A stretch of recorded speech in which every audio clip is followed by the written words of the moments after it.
Ini mewah sekali, beneran. Bukan saya ngalem-ngalem, itu bukan ya. Jadi ini memang selera saya nih yang seperti ini ya. Saya lagi di Semarang waktu itu, terus telepon. Itu dibeli itu Carlos.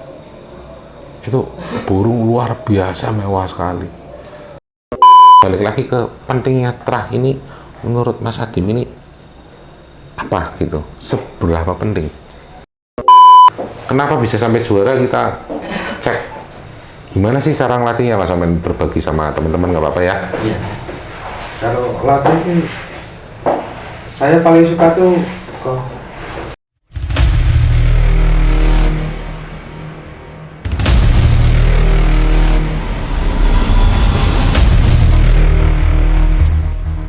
Halo teman-teman semua, jumpa lagi bersama saya Yohan Baron di channel Merpati Baron Official.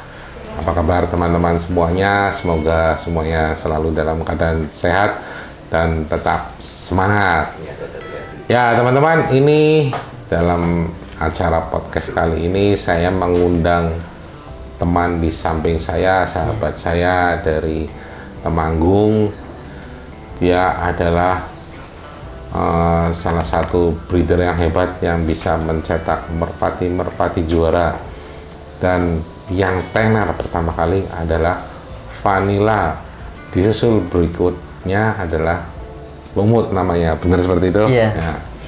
Nah ini saya panggil ke sini untuk sekedar ya bincang-bincang santai. Kita selain dari sisi merpati, kita bisa tahu Mas Adim ini siapa sih, dari mana sih, dan apa aja gitu. Nanti kita gali lebih dalam podcast Merpati Baron.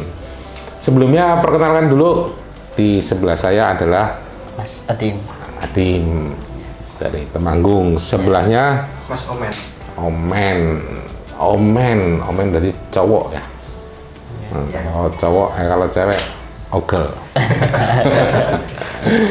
Ya teman-teman, ini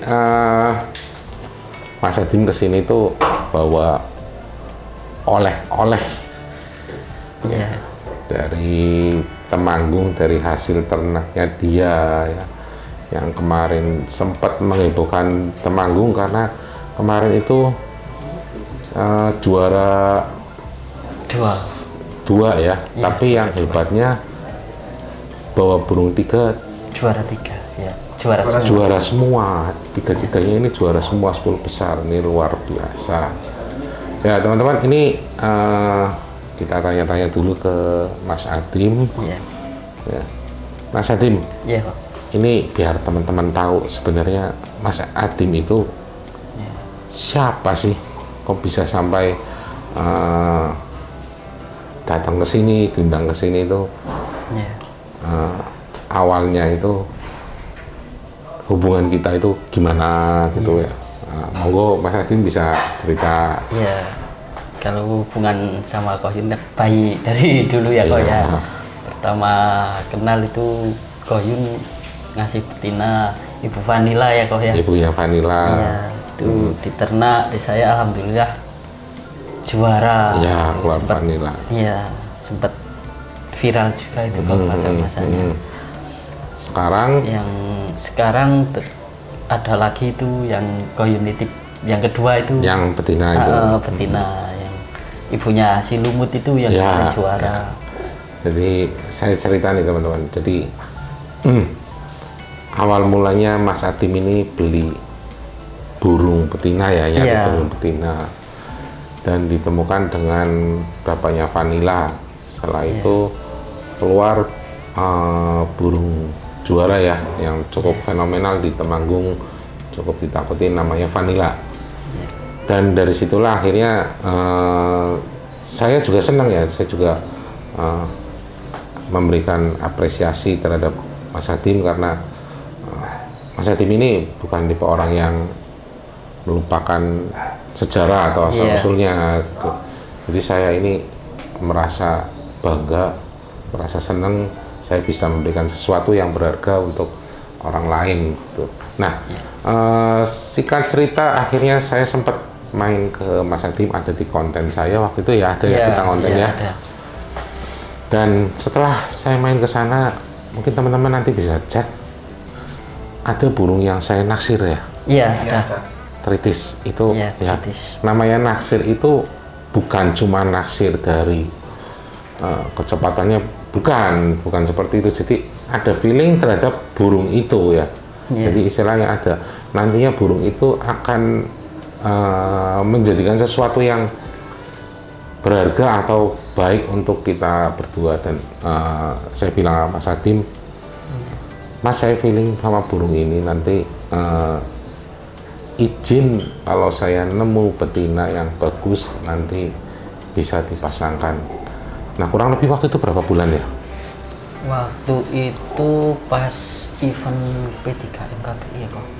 Berarti sekitar Yang saya ngonten itu yang dari jadi jarak dari kita ngonten terus sampai saya dapat betina tersebut itu selang waktunya berapa bulan? Saya sendiri lupa.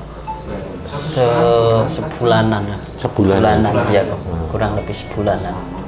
Jadi memang saya kalau di ada tugas atau ada tantangan seperti itu, ini memang jadi selama sebulan itu saya biasanya saya nggak berhenti mikir, Mas. Iya. Jadi ada sesuatu yang sifatnya menantang ya. Iya. Ya kalau saya nggak suka tantangan, saya nggak mungkin ternak sebanyak ini, Mas. Iya. Dan memang ya namanya hidup ya juga perlu ada tantangan lah biar hidup itu nggak membosankan. Jadi itu tritis dari Mas Adim itu saya jadikan sebuah tantangan. Dan saya sempat ngomong ke Mas Adim, nanti akan saya carikan betina untuk jantan ini agar bisa keluar burung yang juara. Seperti itu ya Mas Adim ya. Benar kok. Memang saya memang sering kayak gini, sering dengan orang-orang ya. Termasuk ada yang jantannya dibawa ke sini mau cari betina, itu memang suatu tantangan buat saya. Jadi sekali lagi karena ada apresiasi atau penghormatan saya terhadap Mas Adim ya, karena bisa menjadikan Vanilla juara dan Mas Adim tetap ingat sama saya. Jadi setelah saya bikin konten di sana, saya kunjungan di sana, saya pulang, saya itu selama 1 bulan atau sebulan setengah ya, itu saya mikir apa yang cocok untuk jantan tritis tersebut, karena itu PR yang harus diselesaikan. Jadi bukan cuma ngomong atau janji, itu enggak, saya enggak begitu. Jadi setelah pulang, wah kok nggak nemu-nemu gitu loh. Itu memang nggak nemu-nemu saya. Jadi terus saat pas saya mau foto, nggak sengaja itu ya, jadi warnanya kan sebenarnya kurang menarik. Iya. Ya, Megan pucat gimana gitu ya. Burungnya sebenarnya nggak menarik. Cuma begitu saya foto, pas foto itu kok saya agak ini burung sebenarnya cocok untuk burung yang seperti ini, cuma di saya sendiri nggak ada. Setelah foto saya pegang-pegang, saya raba-raba, saya ingat Mas Adim.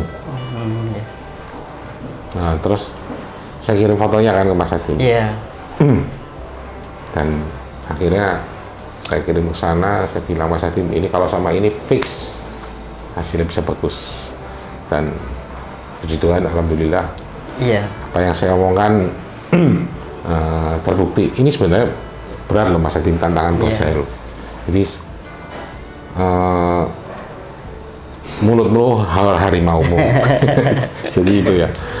Termasuk saya sendiri beban yang sangat luar biasa ketika Mas Hitam Temanggung, tahu ya? Iya, tahu Mas Hitam. Itu nggak tahu kenapa memang tahu-tahu nyeplos Mas Hitam waktu pas transaksi di sini dengan ada saksi dari MKT Channel juga, ada Mas Pepi, ada Mas Arif, dan memang saya dengan spontan menyatakan tanpa saya pikir lebih dalam apa efeknya atau apa akibatnya jika omongan saya meleset. Dan memang waktu itu saya minta semua rekan-rekan untuk ngerekam di video Mas Hitam itu, ini burung saya garansi juara. Dan kalau nggak juara silakan dipulangin. Itu kan sebenarnya kegilaan yang luar biasa Mas Iya, Adi. bener. Kalau Nyampe mungkin juara. saat itu akhirnya mungkin dengan berbagai pertimbangan Mas Arif dan Mas Pepi mungkin nggak memposting karena Iya. waktu itu sempat Mas Wahyu itu bilang jangan diposting dulu lah, takutnya nanti nggak juara, nanti Nggak kasihan juara. Koyunnya Iya. gitu kan. Dan akhirnya mereka pun nggak ngupload tuh yang bagian itunya. Iya. Cuma ketika Mas Hitam juara, itu orang-orang yang kesini, Mas Pepi, Mas Arif, itu semua langsung ngabarin kok yang digaransi Koyun benar juara. Wah ya syukur, cuma saya takut untuk kayak gitu lagi. Cuma ya itu bukan direncanakan sih ya. Iya. Bukan, jadi lagi megang tahu-tahu kok Feeling. keceplos gitu Iya. aja, ini burung garansi juara gitu. Jadi kan terbukti juara di Temanggung, terus juara 2 di JKK Pralomba 1M, terus juara lagi di Ngempon, juara ya Juara 1. juara 1 lagi ya, itu luar biasa. Dan tawaran udah lumayan, cuma belum dijual tuh Mas Toing gitu. Jadi ya seperti yang mirip yang saya kasihkan betina itu ke Mas Adim ya, Iya. itu sebenarnya beban. Ada nggak waktu itu omongan saya yang menggaransi atau menjamin anaknya bagus atau anaknya juara itu? Iya. Sempat bilangnya gitu juga Iya, saya. sempat bilangnya gitu. Wah, kadang-kadang saya itu Dipersiapkan betina itu kan. makanya kalau untuk kasus Mas Hitam waktu itu diupload sama Mas Pepi atau Mas Arif mungkin banyak serangan juga yang mengatakan Iya. mungkin ya wajar. Wah ini omong kosong, terlalu besar mulutnya kan. Ya cuma itu semua nggak bisa dijelaskan. Ya terserah orang mau menilai saya omong kosong atau apa kan. Memang itu dengan spontan kok, bukan Iya. nggak ada maksud apapun atau embel-embel apapun, apalagi biar burungnya laku itu enggak. Dan tanggung jawabnya itu lebih besar dari nilai uangnya pasti. Mau seberapa pun tanggung jawab itu pasti akan lebih besar gitu. Tapi jadi kenyataan ya kok ya. Ya itulah yang saya benar-benar bersyukur Mas Adim. Iya. Ini terjadi lagi di Mas Di Adim saya. ya, Itu. termasuk di Mas Adri juga, Temanggung juga nih. Jadi Temanggung ini banyak, Temanggung ini banyak yang hijau ini. Jadi istilahnya di Mas Adri pun ada yang namanya mayor ya. Iya. Dia pengen biar anaknya mayor itu bisa juara. Cuma mungkin waktu itu mayor CR belum sempat bertanding di kancah besar. Iya. Dia udah juara terus udah solo duluan. Nah itu pun kejadiannya pas di Jogja. Saya pengen kok buat mayor biar juara, anaknya biar juara. Ini harus ditemuin dengan apa? Kebetulan di Jogja itu saya kan bawa player Iya. yang namanya BL. Nah pas saya pegang betinanya BL, terus pegang si mayor, terus saya kilas balik kerjanya mayor seperti apa. Wah, dalam batin ini betina ini cocok banget buat mayor. Cuma gimana ya? Ini kan betinanya player. Masa iya mau saya petel? Cuma akhirnya ya itu balik lagi demi memecahkan tantangan dari apa yang saya pikirkan itu. Akhirnya si jantan itu pulang tanpa betina Mas. Terus betinanya tinggal di Mas Adri. Betinanya langsung dibawa Mas Adri ke Temanggung. Itu posisi masih giring, Masih giring. giring loh. Cuma saya nekat Apa kan. enggak? Nah itu resiko besar sekali. Cuma ya namanya saya udah feeling dan saya pengen membuktikan seperti apa, dan ternyata memang Benar. langsung perdana lomba itu bisa juara. Nah itu yang jadi gini, jadi sebuah tantangan dalam hidup saya. Dalam hidup saya kan memang sebagian besar ya gimana harus diakuin ya, saya dari pagi sampai malam jam 12 itu saya otak-atik burung terus. Nah apa yang ada di pikiran saya ya burung terus ya kan. Mungkin karena gini, karena usaha saya juga di bidang burung merpati juga ya, jadi ya ya pas, nggak apa-apa kan kalau orang memikirkan usahanya ya usahanya di burung ya yang dipikirkan burung terus. Kalau Mas Adim ini usaha lombok, lomboknya juga harus dipikirkan ya kan. Jadi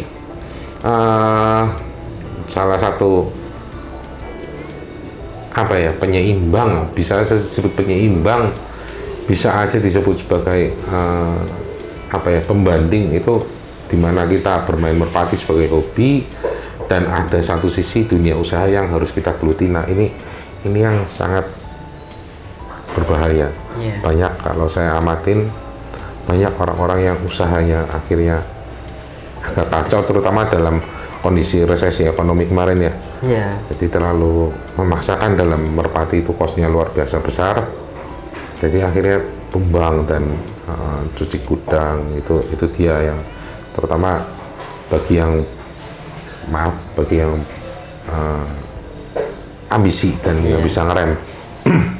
Jadi permainan ini sebenarnya harus dinikmati santai ya Mas Adim ya. Jadi boleh ada target tapi kita mencapai targetnya itu ya sambil jalan aja dinikmatin ya. Nah, yang salah satu yang membuat saya nggak nikmat itu pas munculnya kata-kata garansi itu sebenarnya saya bodoh sebenarnya ya dengan menciptakan ucapan seperti itu, cuma ya namanya orang nyelemong ya nggak bisa di ini kan. Bumerang sendiri ya kok, tapi jadi kenyataan itu. Iya itu syukur sekali. Terus Mas Adim sendiri ini kedepannya nih ada planning apa untuk merpatinya, untuk entah breedingnya, entah itu perlombaannya, itu planningnya bagaimana? Itu kalau untuk sekarang ya kok, kalau breeding tetap jalan kok itu walaupun sederhana kan, dari anak-anak vanila atau dari adiknya lumut atau dari adik-adik vanila itu kan masih jalan ya. Terus untuk ke lomba ya pengen sekali bisa ikut ke event nasional, barangkali bisa sampai juara kan, suatu kebanggaan itu kok. Apalagi kalau event-event di Pantura sini ya Mas Adim ya. Kayak gitu cita-cita ya di merpati ya kayak gitu kok. Kalau udah bisa juara di event nasional kan sangat bangga itu kok pasti. Untuk sekarang sih ya sederhana dulu lah. Kalau mengenai untuk mencari pendapatan di merpati itu kayaknya belum terbesit ya kalau saya lihat dari Mas Adim. Iya belum kok. Nah, hanya paling sekedar mungkin karena memang kapasitas kandangnya memang terbatas ya. Jadi memang mau nggak mau harus menjual. Kayak saya ini kalau saya nggak jual ya saya harus nambah kandang-kandang lagi ya, nambah kandang lagi, dan saya rasa yang sekarang ini ya sudah 1,5 ton, saya mau berapa, mau jagung 2 ton. Ini di sampingnya ada Mas Omen ini sebagai apa ini, jokinya vanila, joki latte, joki latte sama joki geber lah. Oh, ngerawat? Oh nggak ngerawat sendiri kok. Wah tapi tetap walaupun seperti itu Mas Omen berarti cuma di lapangan? Cuma di lapangan. Tapi tetap bisa menjalin ini ya, chemistry sama burung-burungnya ya. Nah Mas Adim sendiri kenapa nggak geber sendiri? Apa nggak bisa apa gimana? Dulu pernah kok geber itu udah nyampe juara saya. Oh Dulu. udah juara. Ya tapi sekarang nggak tahu kenapa udah gimana ya. Rasanya itu kayak merpati sekarang tambah kencang-kencang nggak kok. Jadi agak grogi rasanya. Grogi ya. Benar sebenarnya. Nggak tenang rasanya. Ya kecepatan itu sebenarnya menipu mata dan secara visual itu memang agak menipu otak kita, terutama burung yang door itu. Cuma kemarin bisa diamatin Mas Adim di kejadian CKK. Mas Adim hadir nggak? Iya hadir di CKK. Nah, ada kejadian yang saya amati dari setiap lomba besar di mana burung awal-awalnya kenceng-kenceng. Makin kenceng-kenceng itu di CKK istilahnya udah pol-polnya burung merpati lah, ya kan? Tapi lihat sisa burung 15 yang dibagi itu, sebelum itu CC-nya semuanya udah bawahnya udah ada gerakan goyang ya kan. Nah semakin kenceng merpatinya maka yang tadinya udah memperlambat itu sekitar di babak semifinal atau perempat final, ini sekarang lebih cepat di babak 30 burung itu udah mulai pada ngambang ya, karena saking kencengnya. Itu memang ya, tapi kalau nggak kencang pun kalau burung kita ketemu di awal ya mampus. Ya, jadi umpan lambung. Iya, itu memang sekarang lebih mendekati unsur keberuntungan dan rezeki, itu memang lebih kepake ya Mas ya. Iya. Iya, jadi ini buat teman-teman ya, seperti itu kondisi dan keadaan lapangan di mana lomba-lomba nasional itu ada ya seperti itu ya. Jadi babak-babak terakhir itu kita bukan track kecepatan, kita track stamina, di mana stamina kembali lagi adalah dari hasil perawatan dan pelatihan dari piyik sampai dewasa. Nah, jadi teman-teman untuk ngelatih piyiknya, nah ini bisa ditanya Mas Omen, kita gali. Mas Omen ya tentu saja ya berperan besar dalam keberhasilan burung-burung yang ada di Mas Adim itu. Kenapa bisa sampai juara, kita cek gimana sih cara ngelatihnya Mas Omen, berbagi sama teman-teman nggak apa-apa ya? Iya. Kalau latih ini, saya paling suka tuh kok lekas giring itu loh. Nah, lekas giring lar 1, lar 2 itu kan kalau ngencengin jarak dekat itu kan cepet itu kan. Terus rampas kan bisa kalau sama lekas dikolongin gitu loh. Biar sisinya enggak berubah. Jadi jangan dulu dikolongin ya. Iya benar. Ditarik-tarik dulu aja ya gitu. Paling jarak lepas, jarak deket-deket itu kok. Yang penting terbang. Terus diputuskan untuk mundurnya ini teman-teman. Iya. Jadi misal pertama itu kita piyik itu di lock sampai dengan 100 meter atau 200 meter. Nah, untuk memutuskan ini mundur ke langkah berikutnya, ke titik berikutnya, itu pertimbangannya apa? Pertimbangan itu kalau piyik udah lempeng. Betul, udah lempeng. Kalau udah lempeng saya mundurin, kalau belum ya masih di situ. Udah lempeng dan turunnya masih punya power, nancap, bukan turun yang bleber buang gitu kan. Iya, benar. Udah pakem gitu. Jadi ya orang-orang yang banyak berhasil ngelatih piyik ya seperti itu metodenya. Jangan yang biasanya rusak itu yang pengen cepat-cepat lomba ya. Iya. Jadi belum mampu, masih muter, masih belum enak, landingnya masih berantakan kemana-mana, ada ngambangnya, itu udah dijauhin. Itu yang bikin rusak dan sampai kapanpun nggak akan bener. Itu ya Mas ya. Iya benar. Jadi nanti dari 200 mundur ke 300 itu sebelum mundur ke 400 ya harus kita lurus dan turun tetap neken. Tetap. Jangan ada Enak gitu. ngebuangnya. Masalah ngolong itu masalah belakangan, betul nggak? Ngolong kalau kan burung udah kenceng kan nanti ngolong sendiri kok. Iya, itu ngolong sendiri. Ya tapi balik lagi ke bahannya. Banyak teman-teman kita yang untuk kesusahan untuk ngolongin aja susah karena memang ya bagi teman-teman yang masih new entry atau sifatnya baru di dunia ini memang banyak sekali mencoba-coba. Mereka itu sebenarnya kasihan Mas Adim, belum tahu. Jadi apalagi yang korban yang dibohongi apalagi walaupun nggak dibohongi tapi korban korban suatu ekspektasi yang berlebihan dari suatu merek yang memang digembor-gemborkan di medsos ini. Jadi medsos ini bahaya. Jadi tapi yang ditangkap ini burung bagus ketemu burung bagus, itu nanti hasilnya akan bagus. Itu kalau bagi orang yang masih baru, dan saya pun mengalami seperti itu. Jadi burung bagus ketemu burung bagus nanti hasilnya bagus. Saya pun sampai sekarang pun masih ada pemikiran seperti itu, masih ada. Jujur aja jujur enggak Mas Adi, masih begitu enggak? Iya, soalnya ya kan, karena itu otak kita memang menyuruh kita memang berpikir secara logis ya. Jadi ya bagus ketemu bagus sama dengan bagus. Itu memang secara nggak sadar, walaupun kita sebenarnya udah tahu wah belum tentu, tapi ada satu kesimpulan di otak kita yang kita pikirkan itu menarik gitu loh. Menarik. Nanti kan tinggal dicek perawaannya. Tapi pas dicoba hasilnya begini. udah biasa memang seperti itu. Ya kan? Jadi memang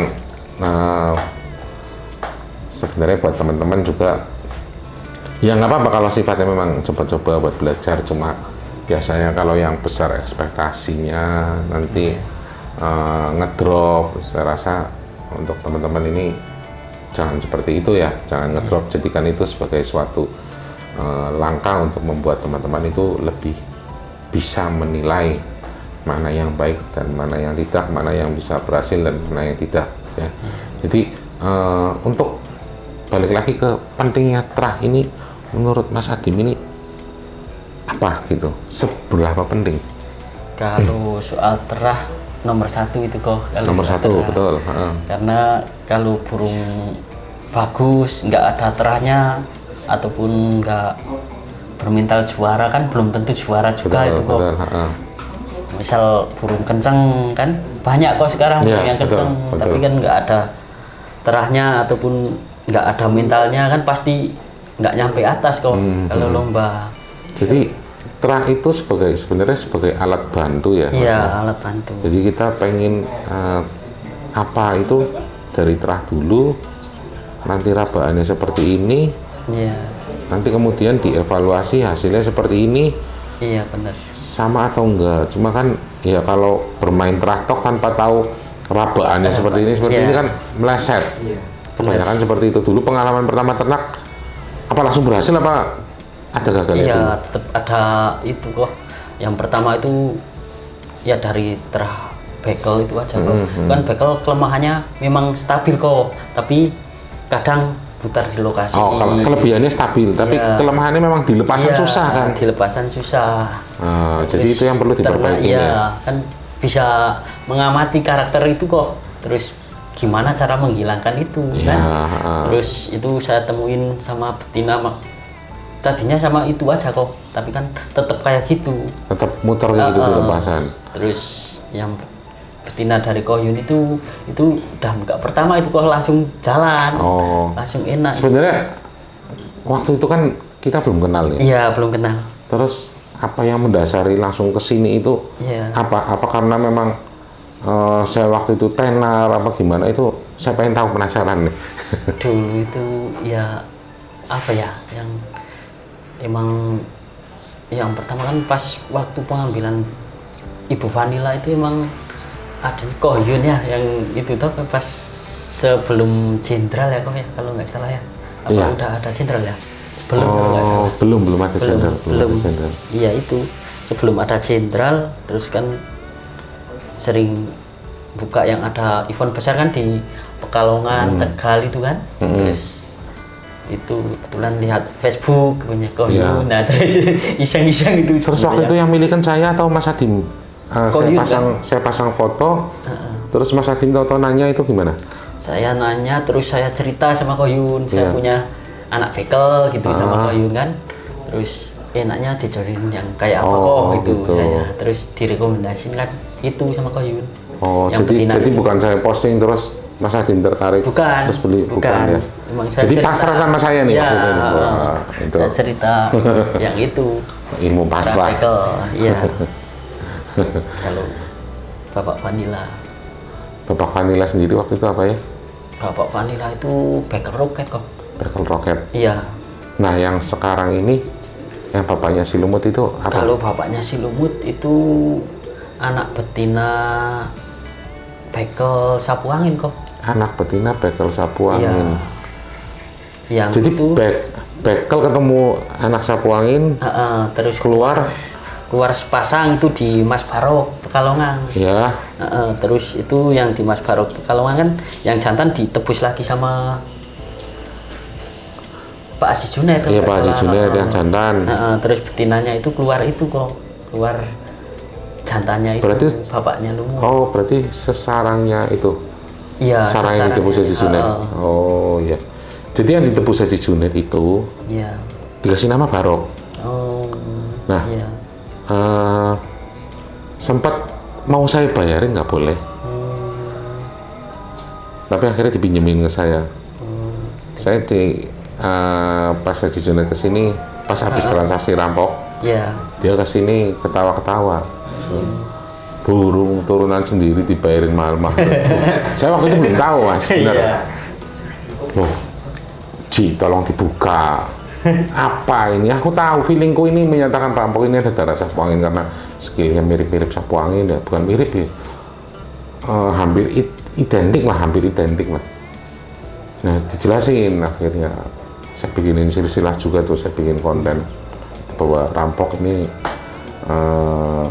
dari si Barok itu dari bapaknya, dan dari darah ibunya itu juga pakai begal sapu angin juga sama.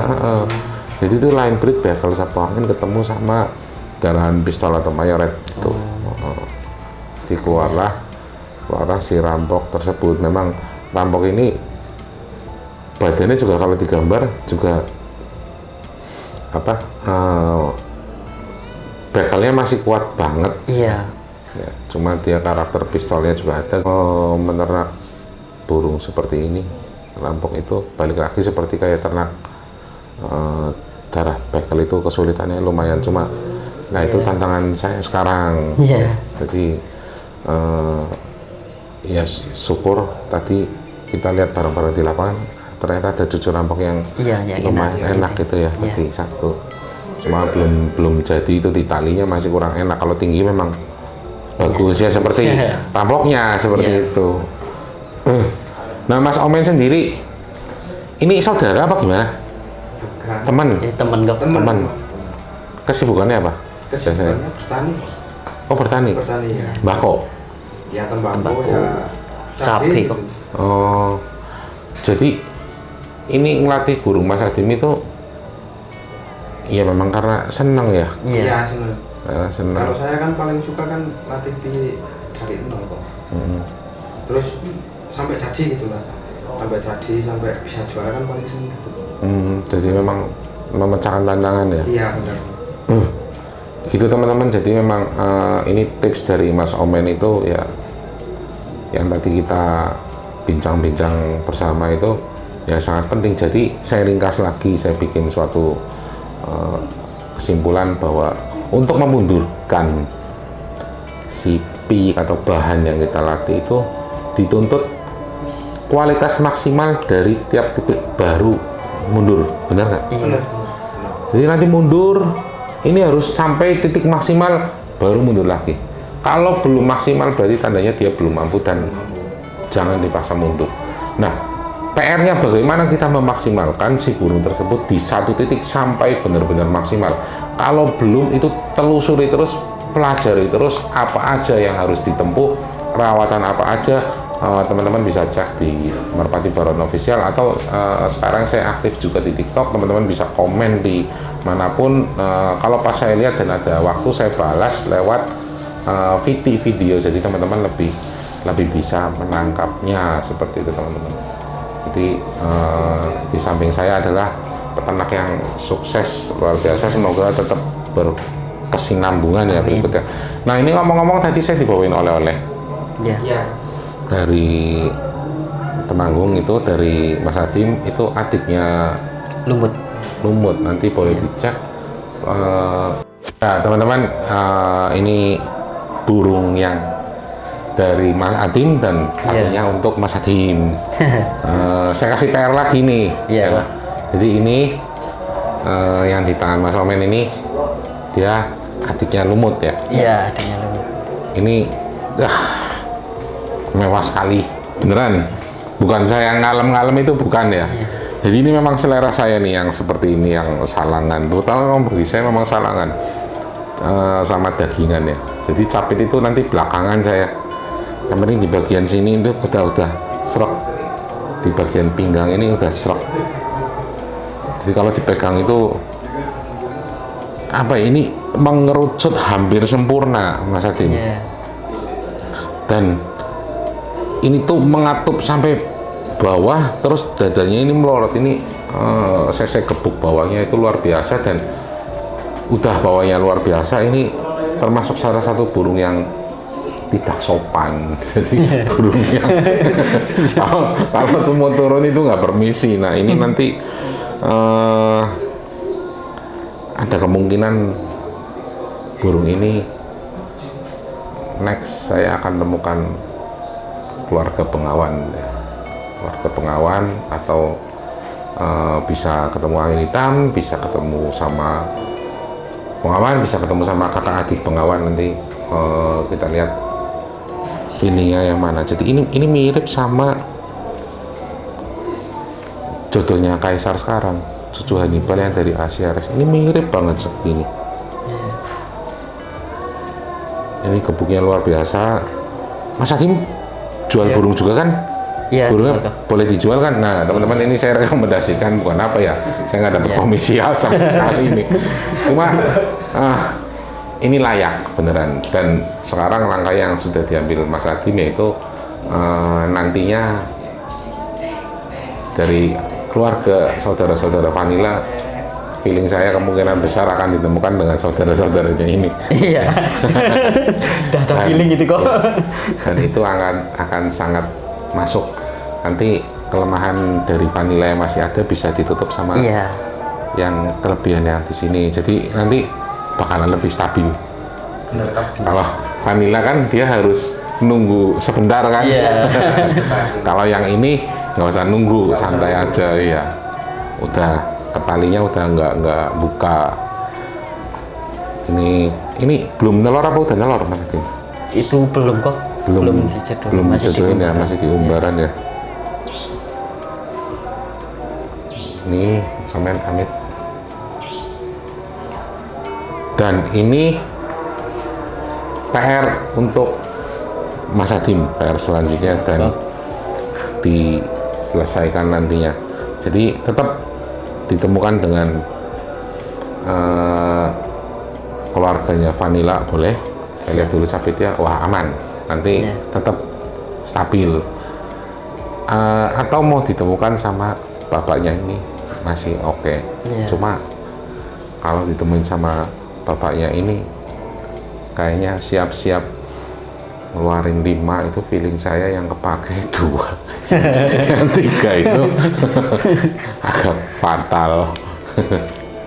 Over mungkin kok. Ya ini termasuk over karena ini tuh anaknya, ini bapaknya tuh namanya Carlos.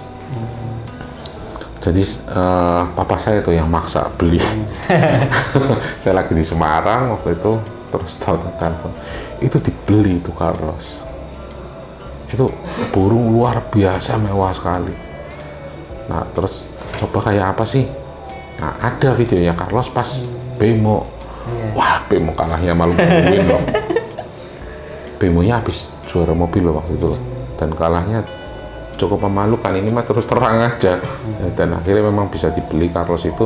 Sayang waktu itu antar joki itu biasalah ecek-ecekan ya kan. Dan akhirnya satunya emosi dan ke bawah di keberan. Jadi latihan aja nggak mau kalah, bener-bener ditancepin jeblak remuk burungnya, dah langsung pensiun itu si Carlos. Nah ini ibunya ini adalah anaknya Jatayu ketemu sama anak Kaisar, itu ada di VT saya sama ada di reel saya di Facebook. Itu yang namanya Jakatole, burungnya mewah banget, atasnya licin banget, bawahnya kenceng aman. Tapi kalau ini nanti bakal lebih kenceng ya, hati-hati aja Mas Adim, semoga ini bisa diselesaikan ya PR-nya ya. Coba feeling saya nanti sekali lagi. Yang ini bener apa enggak, coba nanti dites, saya penasaran ya. Kalau memang berhasil ya sebenarnya bukan saya yang hebat, tangannya Mas. Tangan dinginnya luar biasa dalam mencetak player. Tapi Mas Adim seneng nggak sama ini? Senang kok. Nah, nanti berikutnya nantilah gampang ini dicetak sama keluarga pengawan, nanti anaknya biasa saya kasihkan Mas Adim lagi nanti. Siap. Nanti adalah yang dilatih dari anak-anaknya yang ini yang ditemukan pengawan. Nanti anaknya bisa dilatih lagi. Siap. Ya oke teman-teman, sudah lumayan panjang perbincangan kita. Saatnya kita akhiri. Untuk teman-teman tetap semangat selalu berkarya dalam dunia ternak merpati ataupun dunia racing ataupun lomba ya. Jadi intinya tetap berinovasi, giat, jangan takut melakukan kesalahan, dan tetap belajar karena ilmu tidak akan pernah habis. Itu aja teman-teman, terima kasih, sampai jumpa kembali di lain kesempatan. Salam Merpati Baron, laka laka laka.